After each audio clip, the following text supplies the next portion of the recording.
ही सारी झाडं आहेत डासांना पळवून लावणारी आणि त्याच वेळेला फुलपाखरं, मधमाशा, असंख्य लहान लहान किडे कीटक यांना आकर्षित करणारी, घरातलं वातावरण शुद्ध ठेवणारी आणि सगळ्यात महत्त्वाचं ताप, डेंग्यू अशा मच्छरांपासून होणाऱ्या सगळ्या तापांपासून दूर ठेवणारी ही काही झाडं तुमच्या घराच्या आसपास, तुमच्या कुंडीत, गच्चीत, गॅलरीत कुठेही लावता येतात.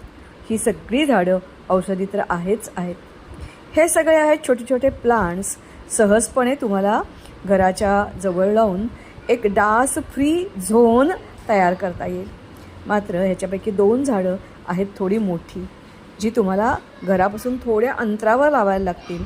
याच्यापैकी हे झाड आहे कापराचं झाड, आपल्या परिसरात 150 मीटर हवा शुद्ध ठेवणारं. आणि हे आहे निलगिरीचं झाड, सहजपणे रस्त्यावर आढळणारं. चला करून बघा उपाय.